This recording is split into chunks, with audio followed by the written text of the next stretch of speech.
brought to you by Nova शुद्ध घी। जब जब खाए दिल खुश हो जाए, सदियों का नोवा शुद्ध देसी घी, सपना स्वस्थ भारत का।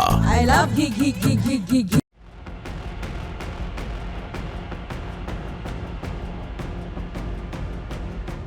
जिसे पीछे छूटने का डर होता है वही सबसे ज्यादा शोर करता है, और आज यही हाल है चीन का, क्योंकि भारत ने उसे उस मैदान पर पछाड़ दिया जहां वो खुद को सुपर पावर समझता था।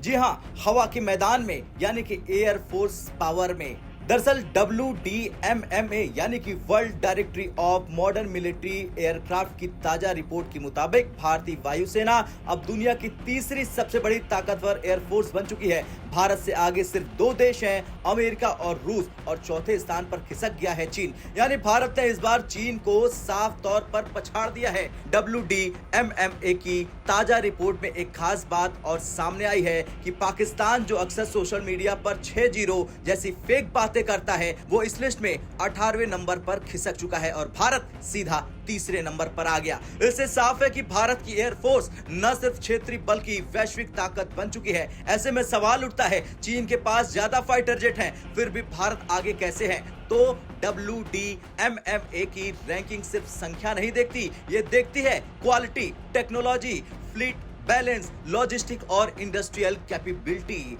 भारत की एयरफोर्स का सबसे बड़ा प्लस पॉइंट है fleet balance. Fighter jet 31%, helicopter 29%, trainer aircraft 21%। यानी भारत के पास हर ऑपरेशन के लिए एक बैलेंस्ड एयर पावर स्ट्रक्चर है। वहीं चीन की एयरफोर्स का 52% हिस्सा सिर्फ फाइटर जेट से भरा हुआ है, मतलब हेलीकॉप्टर और ट्रेनिंग कैपेबिलिटी बहुत कमजोर है। साफ है कि चीन की एयरफोर्स मजबूत नहीं, असंतुलित है। भारत के पास आज सुखोई 30 MKI, राफेल, तेजस MK1 और मिराज 2000 जैसे दुनिया के सबसे एडवांस 4th और 4.5th जनरेशन के जेट्स हैं, और आने वाले समय में तेजस MK2 और MK भारत को एक नई ऊंचाई पर ले जाएंगे, वो भी पूरी तरह मेड इन इंडिया। भारत की एयरफोर्स की एक और ताकत है अनुभव और तत्परता। इंडियन एयरफोर्स ने दशकों तक ऑपरेशनल मोर्चे पर काम किया, चाहे वो कारगिल वार हो या बालाकोट एयर स्ट्राइक। ये वो अनुभव है जो चीन के पास नहीं है। इंडियन एयरफोर्स सिर्फ मशीनों पर काम नहीं, बल्कि अनुभवी योद्धाओं की फोर्स है।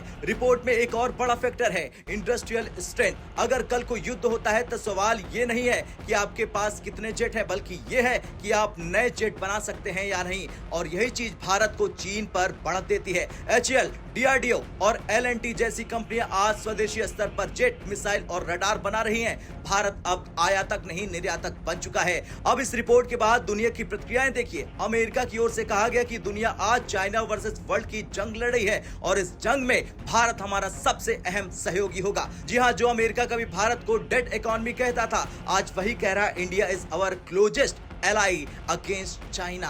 अमेरिका को अब समझ में आ चुका है कि अगर चीन को रोकना है तो अकेले अमेरिका ये नहीं कर सकता है, उसके लिए उसे चाहिए भरोसेमंद साथी भारत, क्योंकि भारत के पास वो सब कुछ है जो किसी भी ग्लोबल पार्टनर में चाहिए। स्ट्रॉन्ग मिलिट्री, डेमोक्रेटिक सिस्टम और 140 करोड़ लोगों की वर्क फोर्स। असल में अमेरिका और चीन के बीच एक नया ट्रेड वॉर छिड़ चुका है। चीन ने हाल ही में रेयर अर्थ मटेरियल्स पर एक्सपोर्ट रेस्ट्रिक्शन लगा दिए हैं, जो बैटरी, इलेक्ट्रॉनिक और डिफेंस प्रोडक्शन में जरूरी है। और अमेरिका को सबसे बड़ा झटका लगा, क्योंकि उसकी सप्लाई चेन अब खतरे में है। इसलिए अमेरिका भारत की तरफ वापस मुड़ गया है, क्योंकि भारत वही भरोसेमंद देश है जो रेयर अर्थ सप्लाई और मैन्युफैक्चरिंग दोनों में मदद कर सकता है। भारत अब सिर्फ उभरती ताकत नहीं, बल्कि ग्लोबल बैलेंसर बन चुका है। चाहे वो चीन की आक्रामक नीति हो या अमेरिका की बदलती प्राथमिकताएं, हर बड़ा देश अब भारत की ताकत को लोहा मान रहा है। अब इंडियन एयरफोर्स की ये तीसरी रैंक सिर्फ एक रिपोर्ट नहीं, बल्कि भारत की सैन्य आत्मनिर्भरता का सबूत है।